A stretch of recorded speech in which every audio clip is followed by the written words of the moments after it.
All-Star World. How's it going? It's Terrence McCoy here. And with me, got my man Will. Welcome back. NFC Championship and AFC Championship. Mm-hmm. Your Rams. My Rams. Your Rams. My Rams. Beat the Saints in overtime, 26-23. Who that beat them Saints? Apparently the Rams. Apparently the But Rams. I gotta go there, bro. Mhm. I'm not taking nothing away from your team. Don't get me wrong. I'm going to talk about there were more ways that the Saints lost that game. Mm-hmm. But we gotta go there. Go ahead. I'm all ears. That pass interference call, man. What pass interference call? The one when Nicole Coleman smacked the mess out of Tommy Lewis. Play on the ball. He said himself he didn't play the ball. Play on the ball.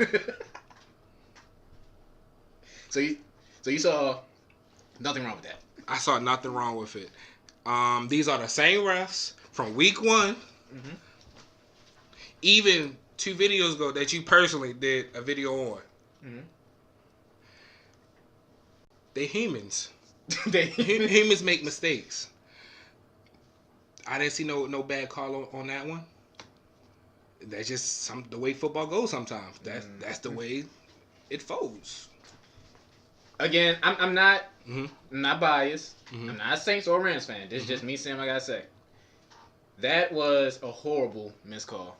Like horrible. Like I said, don't get me wrong, I'm gonna talk about how the Saints also should have blew that game out the water, Mm-hmm. but failed.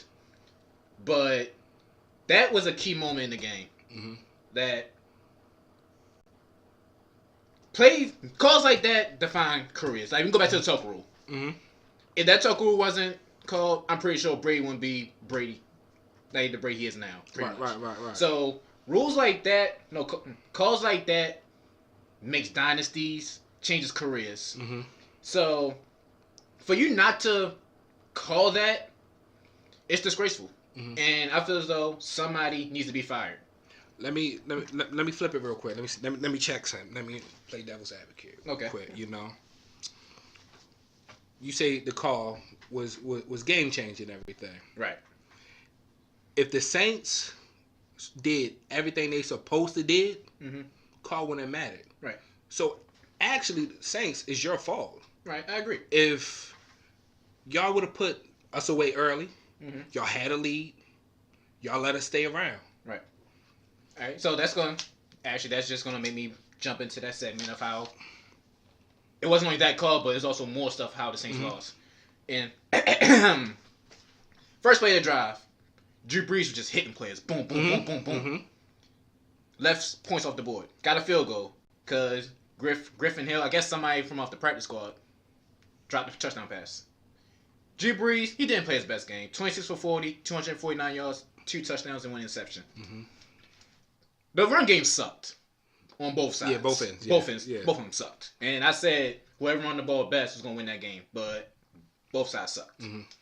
The Saints had a total of 290 yards. We're used to seeing the Saints, blow out people by first half. Mm-hmm. And that also gets me thinking. Last week, when we saw the Saints struggle, that makes me think now, was that really rust? Or was that like really how the Saints was really going to play in the playoffs? I feel as though that was just their sailing. Yeah. Because it's like, that was the same energy that they brought against the Eagles. Mm-hmm. Ingram had 9 carries for 31 yards. Kamara, 8 carries for 15 yards. Only 1.9 yards a carry. And Michael Thomas, 4 catches, 36 yards. And averaged 9.8 yards a catch. This Saints team, it wasn't the Saints team we saw in the regular season. And we can talk about, well, everybody's talking about the flag that wasn't called. Mm-hmm. But the Rams had 7 penalties. Saints only had 3. Even though those penalties, when it wasn't in the Saints' favor, when they needed to be called. But all around, the Rams had the most flags in the game. Mm-hmm. And they still won. But everybody's talking about, and I am too, that blown call. Mm-hmm. You gotta though, especially if it's in plain sight when there's 2, I think it was 3 refs around that. Mm-hmm. It's like, how can you not throw that flag? Like, it honestly, I'm not a Saints fan, like I said, and I was heartbroken. Like, Right. dang. And in the dome, I was like, used to seeing things go Saints way in the dome, and it's just been a roller coaster ride for the Saints. You talk about last year with the Minnesota Miracle, Right. The missed tackle. And we can go back even further against the 49ers. Exactly. It's like and somebody texted me, karma, bounty karma. That happened 10 years ago. Ooh. Yeah. that could hit face. Like the Saints they get so close, then boom, not there. And you know the thing is with the Saints, everybody was so hung up on the fact that, if the Saints get the number 1 seed, they're following in the footsteps of when they won their first Super Bowl because they had the number 1 seed. Right. Playoffs had to come through the Superdome in New Orleans. Everybody, this Drew Brees playing at the top, 39 years old. Sean Payton, a great mind. Don't get me wrong, I'm not taking nothing from him and everything. Right. And even without that call, in the bottom of my heart, I still felt as though the Rams was gonna win. Right. For the fact that when we was put away, you text me. That was put away. You text me. They put us away early. Right.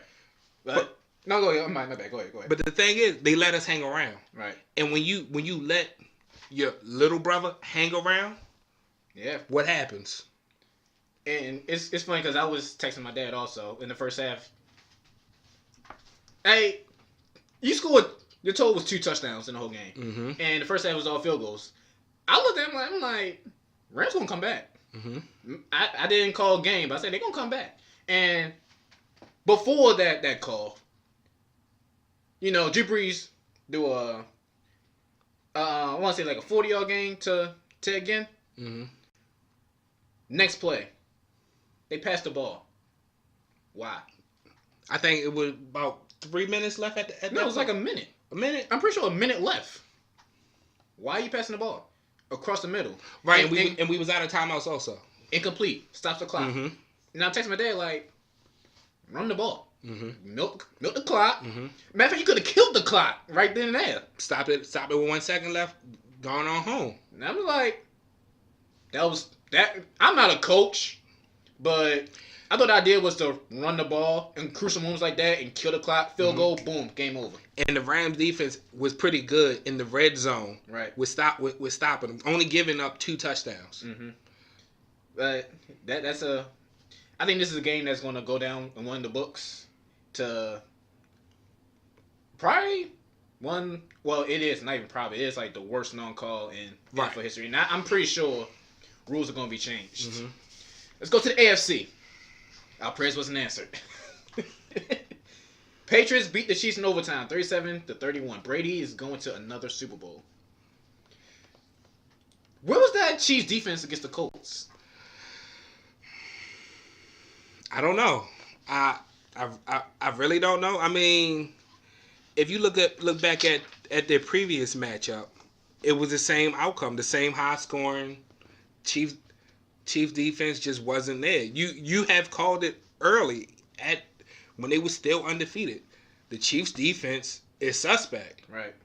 And you can't win the big one without a defense. Which even though they was home, what's your favorite line? Defense travels, right? Defense travels. But honestly, what surprised me, and like I said also, run game, running backs is going to make a big difference in playoffs. Everybody talking about Brady, I understand. Bill Belichick, I understand. But can we please give Sonny Mitchell some credit? 29 carries for 113 yards and 2 touchdowns. Patriots did. I'm like, where did this come from? Like this was something I did not see in a regular season from the Patriots. And my goodness, again, I'm not a coach, but I want to go to Arrowhead so bad and just say, hey, can somebody please cover Julian Edelman? All his catches were pretty much for third downs. 13 for 19 on third downs. That's the most in playoff history in 35 years. Mm-hmm. The Chiefs defense just sucked. They did. There's no other way to put it. And another thing everybody's missing, Andy Reid.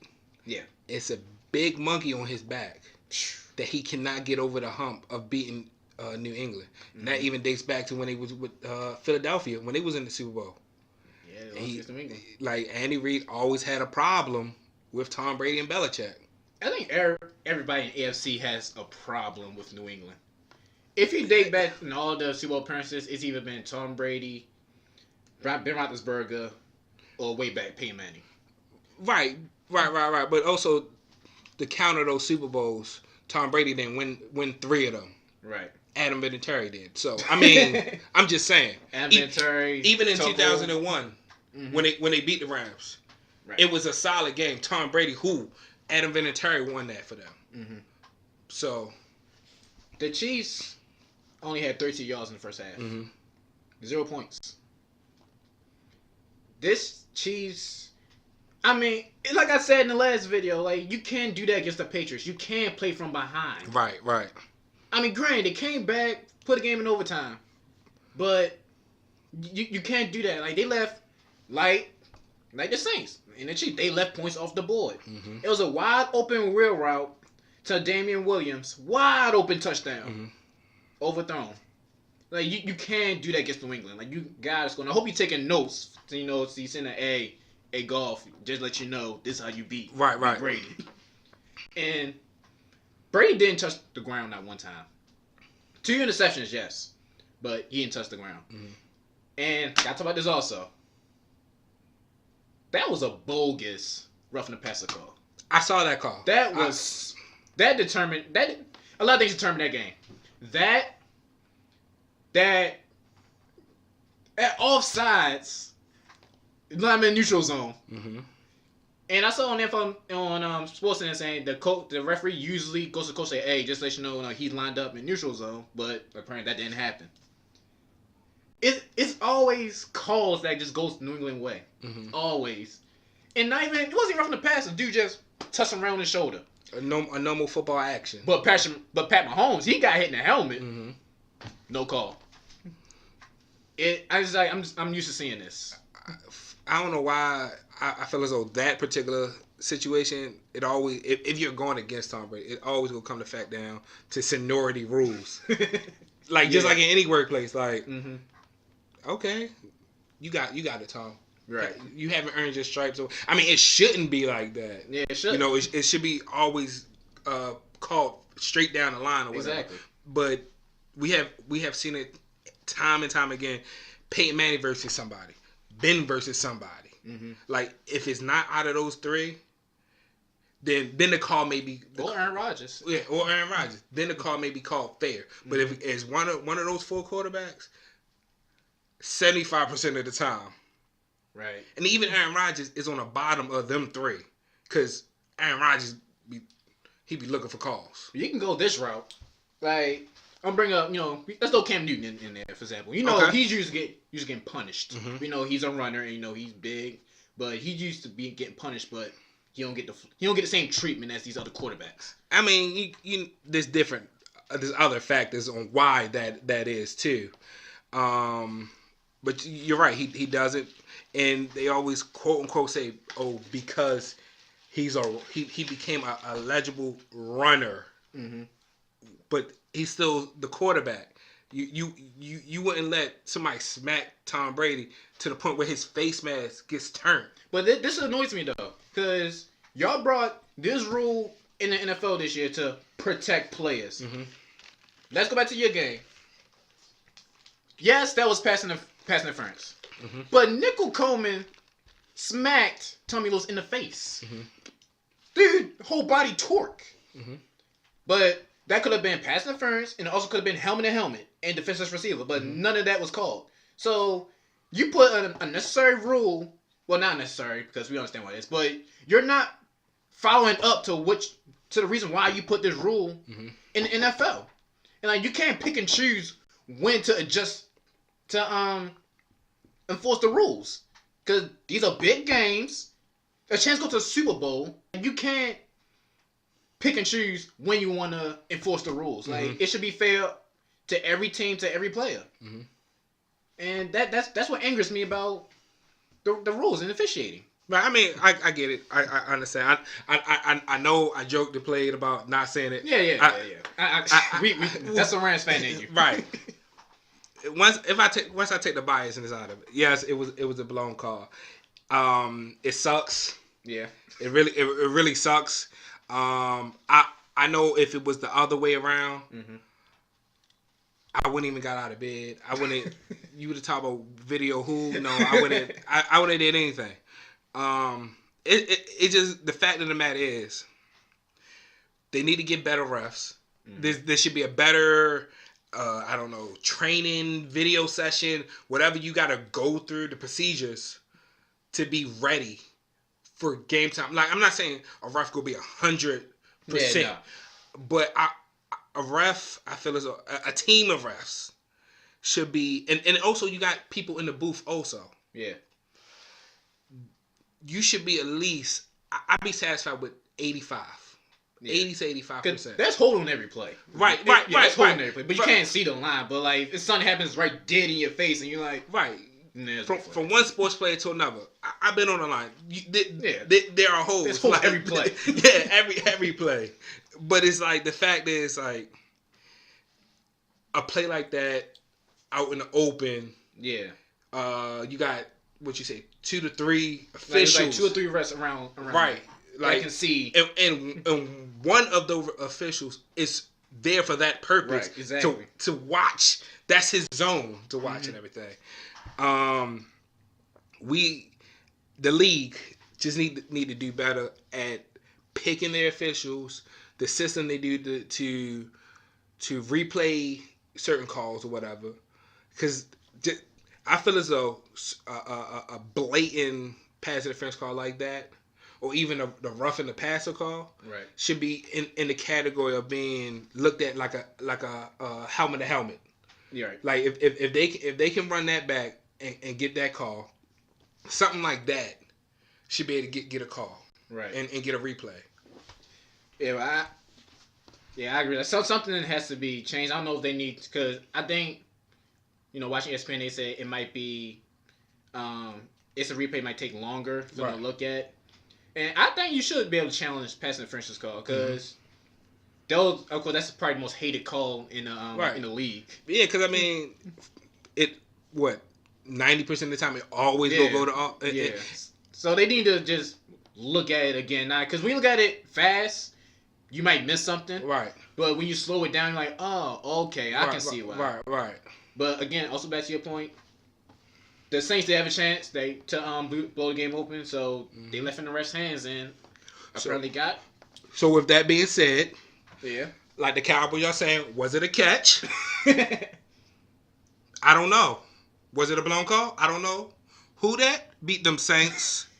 Rams beat those Saints. There you go, on his hat.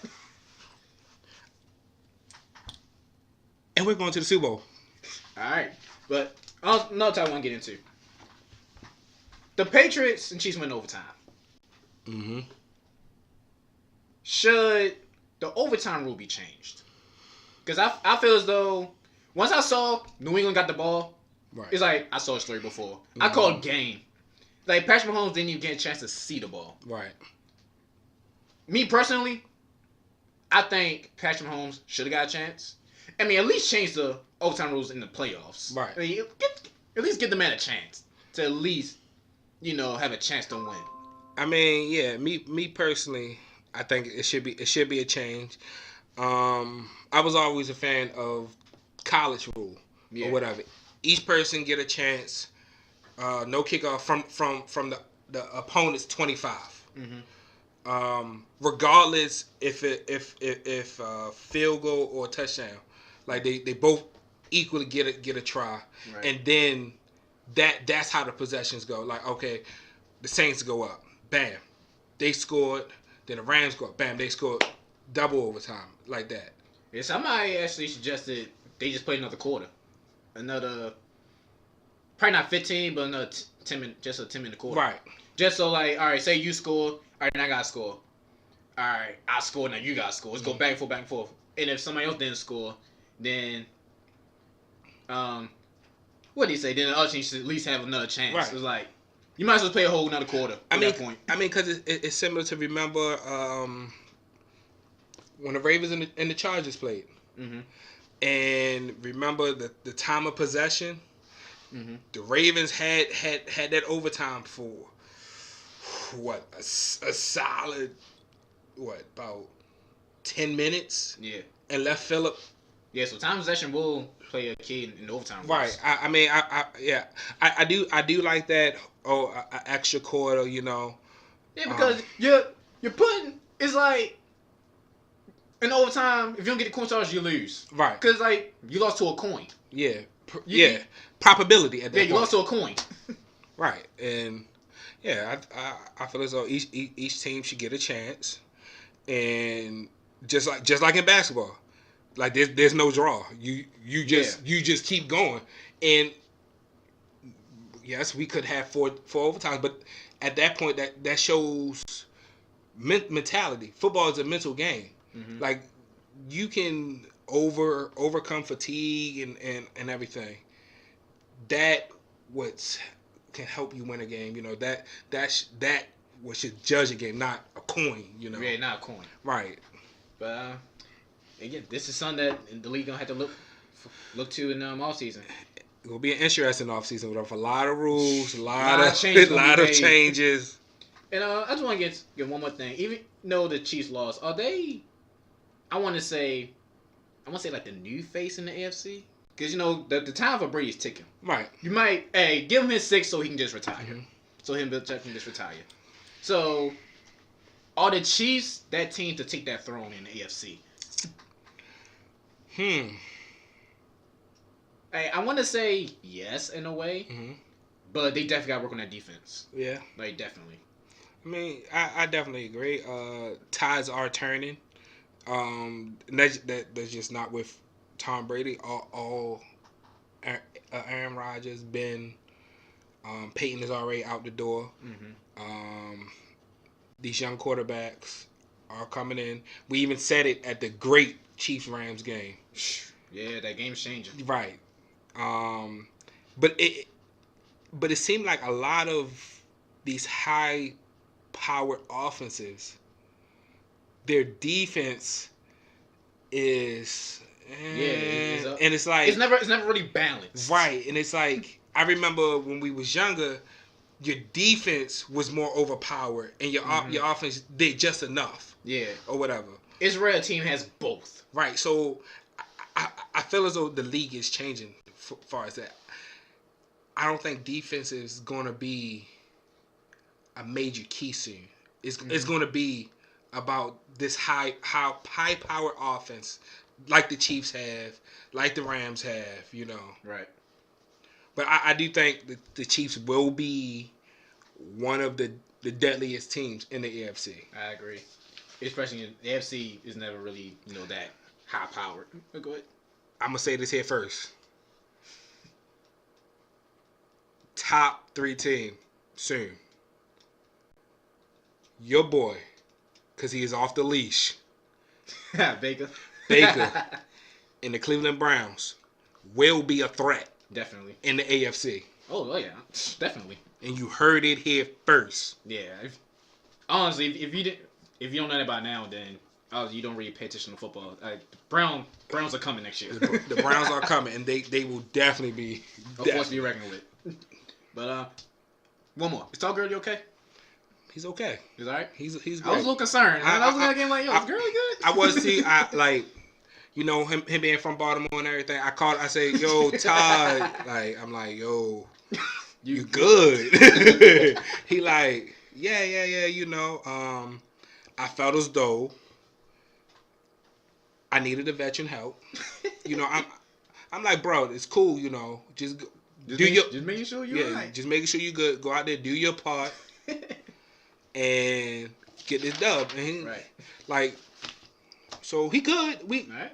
He gonna look like. Hey, he got 2 weeks. Got 2 weeks. He got 2 weeks getting you a hat. Team that to a NFC Championship hat. Hopefully a Super Bowl hat. But we're gonna get to the Super Bowl in the week of the Super Bowl. So, Sports Talk World, thank you for joining us. Terrence McCoy, Warrior Pigney. Rams fan Will. Who beat them Saints? Rams beat those Saints. We'll see you in the next episode.